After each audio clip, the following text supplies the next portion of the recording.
Ngopi. Ngopi sejak dulu selalu menjadi tradisi. Apalagi saat ini di kala pandemi. Tradisi yang akan terus banyak memberi arti kemanapun engkau akan pergi. Apalagi ngopi di sini tidak sendiri. Akan ada banyak yang menemani. Karena ngopi di sini adalah ngobrolin inspirasi. Selamat datang Anda semuanya di podcast kami, Ngopi bareng Coach Chris. Ngobrolin inspirasi. Inspirasi apa aja? Inspirasi kehidupan, inspirasi pekerjaan, inspirasi bisnis, inspirasi usaha. Apapun akan menjadi topik obrolan kami. Oleh karena itu, sahabat Akademika Indonesia semuanya, jangan lupa terus ikutin acara ngopi. Ngopi bareng Coach Chris. Ayo kita ngopi.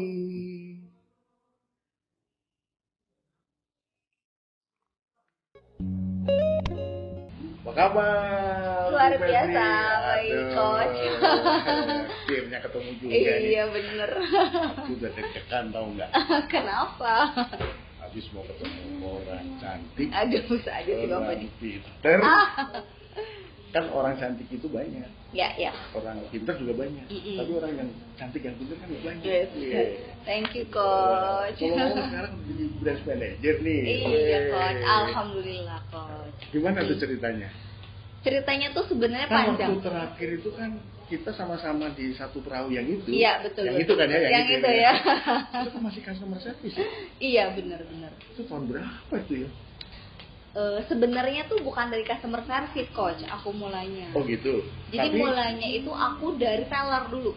Oke. Jadi aku setelah kuliah, terus aku kerja di beberapa perusahaan, akhirnya kerja di bank. Oke. Jadi teller dulu. Saya cerita dulu. Sahabat Akademika Indonesia, kali ini saya semangat banget ngopinya karena saya ditemenin seorang branch manager yang cantik, pinter, lincah. Wah, nanti kita akan korek-korek bagaimana dia bisa menjadi seorang branch manager sekarang ya. Selamat ya. Ya, thank you Coach. Coba terus jadi dulu teller ya? Ya, awalnya jadi teller dulu. Jadi dulu itu setelah kuliah sempat kerja di beberapa perusahaan, akhirnya kerja jadi teller dulu. Nah, awalnya jadi teller itu cuma 10 bulan. Oke. Karena waktu itu aku di challenge sama BM aku. Peti, kamu bisa nggak cari nasabah baru gitu kan? 1 bulan itu harus minimal 20. 20? Nasabah baru. Oke Pak, aku bisa gitu. Kan banyak tuh kalau dulu tuh banyak nasabah yang suka cairin MoneyGram, kayak Western Union gitu kan lewat bank, dan mereka itu rata-rata bukan nasabah bank kan. Akhirnya ya di offering lah, jadi gitu. Nah setelah itu barulah jadi customer service. Setelah berhasil situ. Iya. Pindah jadi customer service gitu. Ketemulah kita waktu itu ya. Iya. Mudah-mudahan masih inget ya. Iya benar Coach. Dan setelah berlama kok ternyata udah hebat banget loh. Iya. Penuh perjuangan sebenarnya. Bisa kasih cerita nggak buat sahabat Akademika Indonesia ini? Jadi gini, sebenarnya waktu pas di customer service itu aku udah di zona nyaman. Ya, jadi nggak usah kemana-mana deh, maksudnya udah temennya banyak, kan kerjanya juga udah ke handle ya, nggak usah effort apapun, tinggal dateng, selesaiin kerjaan, ketemu handling komplain nasabah juga udah oke gitu, jadi udahlah. Tiba-tiba di perusahaan aku itu marketing semua pensiun dini, marketing funding. Akhirnya yang ada di internet dong, dicari dong. Iya betul, mau nggak mau, Peti mau nggak mau kamu harus jadi marketing funding. Nggak mau, aku bilang dulu waktu pas isi CV, formulir kerja, pekerjaan yang tidak disukai, marketing. Jadi marketing. Jadi hati-hati. Ya bener. Hati-hati. Kalau benci banget tuh jangan bener. Karena kok bisa jadi kejadian kan. Iya bener. Taunya lah loh, itu kan pekerjaan yang saya nggak mau, tapi harus dikerjain gitu, makanya ya udahlah. Bismillah, lillahi ta'ala aja ya. Akhirnya aku kerjain, oke deh Pak ya. Dan disitulah mulai. Iya betul, setelah mulai. Karena dulu pilihannya itu, kalau nggak jadi marketing, mesti resign. Nah berat kan? Berat. Ya, sedangkan Masih banyak. Iya, banyak tanggungan lah. Masih beneran, banyak cicilan tepatnya. Banyak cicilan ya. Ya, maksudnya kan kalau ada yang punya banyak cicilan, ada PM yang punya pengalaman yang sama. Jadi jangan sedih. Okay. Kenapa? Karena kan saya diajarin tuh sama orang tua kita tuh harus berdiri di kaki sendiri. Jadi apa-apa harus punya sendiri gitu. Walaupun nyicil tapi kita punya. Oke. Misalnya rumah, mobil atau segala macam. Ya kalau kita nggak nyicil ya kita nggak punya. Akhirnya dengan spirit itu yang membangun saya menjadi seperti ini, salah satunya itu. Itu alhamdulillah. Jadi udah berapa lama jadi BM ya? Hampir sebenarnya di beberapa bank sih. Jadi ini tuh udah mau tahun ke-4 ya. Tahun ke-4 untuk bank yang keberapa? Ketiga. Jadi BM bank ketiga. Termasuk tipe yang setia nggak ya? Setia lah gitu. Setia sepanjang cuannya gitu ya. Cuannya membuat setia apa enggak gitu ya. Oke. Itu sebenarnya kan ya baik lagi sih kayak yang tadi akhirnya mau nggak mau jadi marketing, ya udahlah aku jadi marketing di situ, belajar dari nol gimana caranya maintenance nasabah, offering produk dan sebagainya. Karena kan dibekalin juga tuh beberapa training gitu. Nah dari situ barulah dapat offering juga untuk dan pegang. Selamat ya kemarin. Jadi sahabat Akademika Indonesia, kita dipertemukan di kelas saya sebenarnya. Betul. Yang dulu setelah berpisah lama ketemu lagi di kelas saya, dan beliau ini the best PM di kelas. Alhamdulillah di training kemarin. Apa sih kuncinya sebenarnya kok bisa begitu? Kuncinya itu yang pertama kita harus berani dulu ya, maksudnya artinya berani bicara, berani mengungkapkan pendapat gitu ya, jangan diem gitu kan. Kelihatan sih. Ya betul, ngerocos ya. Iya, ini saya di berbagai pertanyaan terus tuh ya. Oke. Pinter gitu kan. Ya jadi salah satunya kita harus berani dulu dan harus percaya diri. Berani percaya diri. Betul. Ya. Gitu. Jadi ya kalau udah punya itulah insya Allah lah. Lancar ya. Betul. Punya pengalaman apa nih yang nggak enaknya kalau jadi BM? Kita ngomong nggak enaknya dulu nih supaya teman-teman yang sekarang posisinya sudah sales leader pengen jadi BM itu nanti mempertimbangkan juga nih. Apa nggak enak? Oke. Nggak enaknya tuh sebenarnya satu, waktunya tersita. Itu. Waktunya tersita. Betul. Jadi waktu kita tuh tersita oleh banyak pekerjaan. Itu kan nggak enaknya kan. Ya, cuman ya kita enjoy aja dijalanin gitu. Ya. Jadi kadang memang saya harus benar-benar ngaturin waktu, karena kan ini pekerjaan dan BM itu menurut coach ingat pernah bilang BM itu adalah orang tersibuk di dunia. Iya bener gak sih? Iya.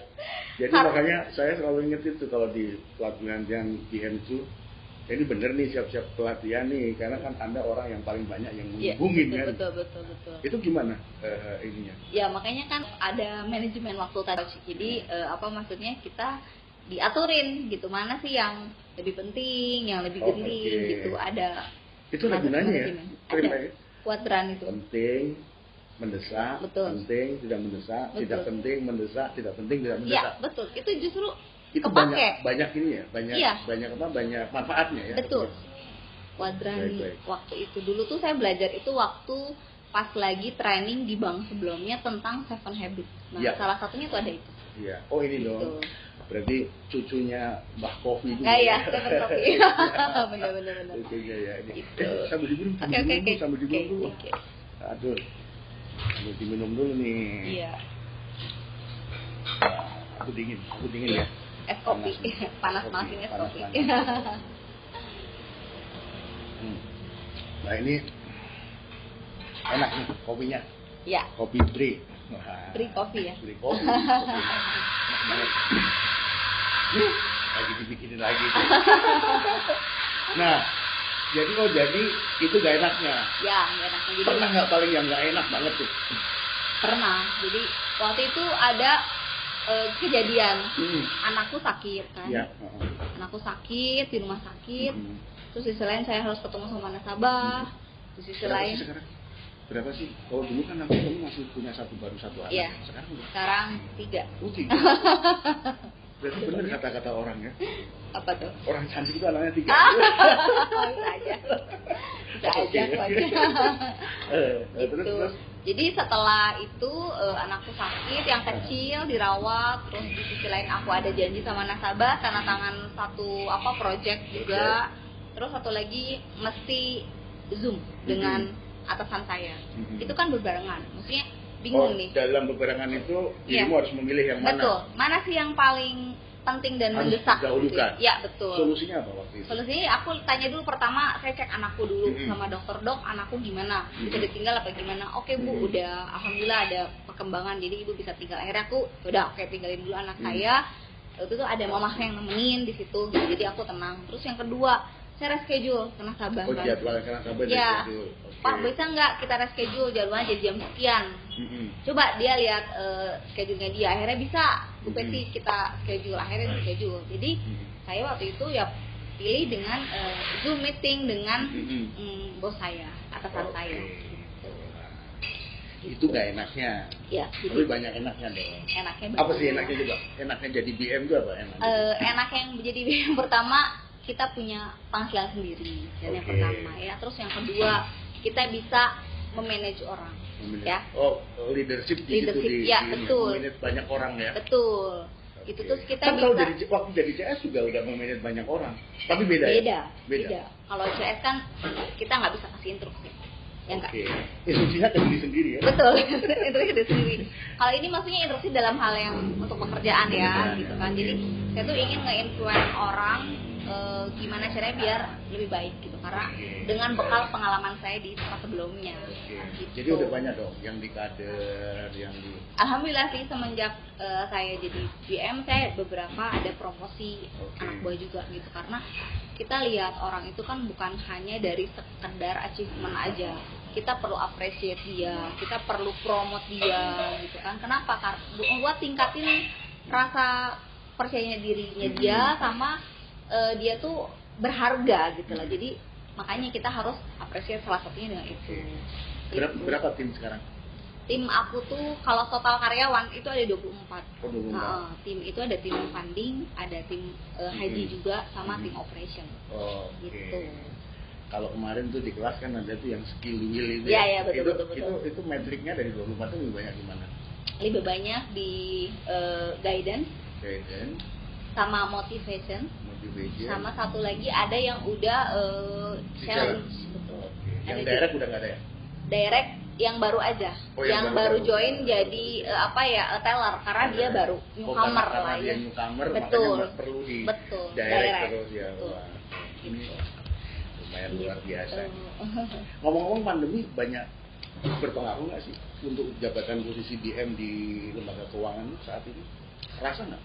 Sebenarnya kerasa ya, masih kerasa banget. Kenapa? Karena biasanya kita capai target cepet gitu ya. Sekarang memang perlu waktu, karena kan kalau dilihat banyak bisnis-bisnis yang terkena dampak pandemi. Ya. Contohnya misalnya travel apa segala macem. Nah, tapi alhamdulillahnya kita kan nasabahnya segmennya nggak satu ya, macem-macem bisnisnya tuh nasabah. Ada bisnis kesehatan, bisnis sembako, dan bisnis toko bangunan, dan so far sih mereka nggak berdampak banyak kalau saya lihat gitu ya. Jadi walaupun memang secara omset dia turun, tapi setiap harinya dia ada penjualannya oke lah gitu. Jadi so far sih nggak jadi masalah selama bisnisnya itu. Jadi ya paling di awal-awal aja kali ya, biasa penyesuaian gitu ya. Betul. Wah. Aduh, terus apa nih target selanjutnya? Ngomong-ngomong, setelah jadi BM apa nih target selanjutnya nih? Kan meningkat terus tuh. Power, customer service, team leader gitu ya, terus yang marketing, yang akhirnya sekarang udah pada posisi BM. Posisi BM itu leader di posisi tengah ya, karena nggak gampang. Iya betul. Harus memanage yang di bawahnya. Harus memilih yang di atasnya juga. Iya, betul. Nah, nanti kapan-kapan kita cerita ya. Cerita tentang bagaimana susahnya memilih tipe-tipe bos di atas. Iya, benar. Kan benar kan? Benar. Punya banyak pengalaman kan? Benar. Nanti kapan-kapan kita cerita tuh ke sahabat akademik Indonesia semua itu. Nah, sekarang lanjut nih. Apa target selanjutnya nih? Kan kalau lihat karir pet nih, kan setelah BM kan dia pasti ada posisi regional head. Ya mungkin 5 tahun ke depan posisi itu yang memang saya inginkan kalau lihat dari segi karir pet ya gitu. Selama saya ingin sehat gitu kan, yang mudah-mudahan lah. Tolong bantu teman-teman doakan ya. Amin. Gitu. Cuman masalahnya gini, kalau yang saya percaya itu nothing is impossible tuh benar. Kenapa? Karena kalau kita berusaha, kita meyakinkannya, kita jadi dibawa ke dalam alam bawah sadar kita, itu secara nggak langsung kita digiring ke situ, gitu. Jadi itu udah diyakini. Iya, jadi harus yakin dan percaya gitu. Jadi satu ketika saya bisa jadi itu. Jadi itu. Ya, dulu lucu banget deh. Dulu tuh waktu saya jadi customer service, kan saya suka minta tanda tangan bilet ya ke BM, Pak, tanda tangan bilet. Saya mikir, kayak suatu saat saya kayak bisa deh tanda tangan bilet itu. Dan benar sekarang. Dan benar kejadian. Itu makanya the power of omongan kita. Jadi dipikirin, diomongin, diyakinin, dijalanin, otomatis akan jalan. Betul. Jadi ini iya. jadi habit ya. Betul. Jadi yang pertama harus yakin dan percaya dulu. Awalnya sih kayaknya nggak mungkin deh aku jadi bos gitu, atau saya jadi BM tuh kayaknya jauh nggak kepikiran sama sekali kan. Cuma tapi ternyata dalam perjalanannya bisa ke ini. Bisa kayak gitu. Pernah dipikirin kan? Enggak. Dipikirin selalu.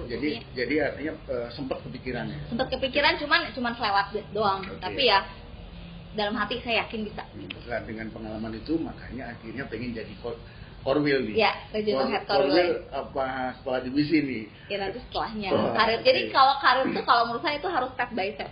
Okay. Jangan langsung loncat-loncat gitu. Kalau menurut saya ya. Kenapa? Jadi kita tahu di posisinya sebelumnya tuh gimana. Contohnya kan saya dari seller dulu.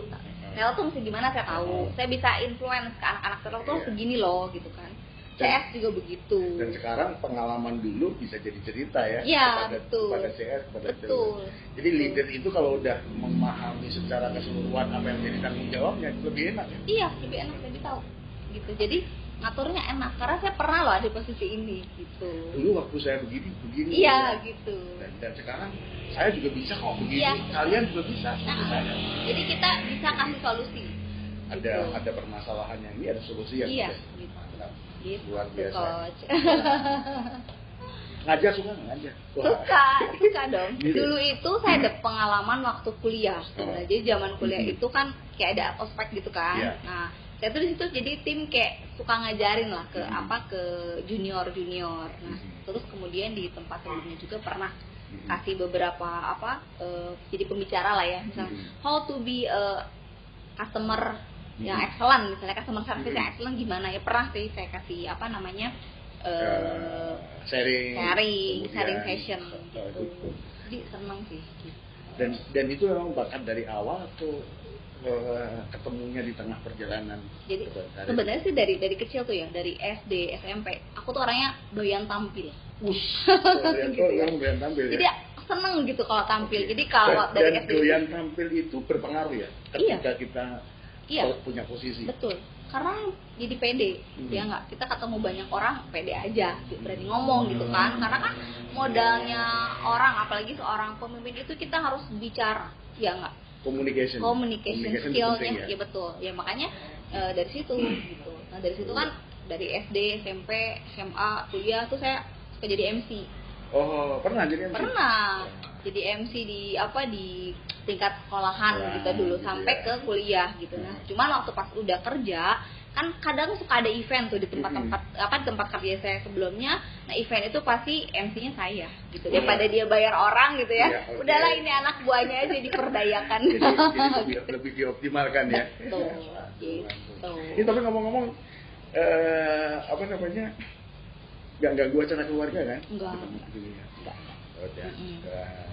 Ini senang banget loh kita silaturahmi. Iya, sama-sama coach. Banyak banget loh ilmunya dari coach Sutrisno ini. Kita inilah saling membaca. Saya dari dulu kan begitu. Iya. Jadi kalau ada tim yang berhasil itu senang dan ya pengen kalau bisa diceritakan. Termasuk ke sahabat Akademika Indonesia semuanya nih. Iya. Nih senang banget ya sahabat Akademika Indonesia semua ini. Saya panggilnya Bu apa? Ibu tuh kesannya ibu-ibu gitu ya, bener nggak? Iya, Peti aja deh. Saya senang banget.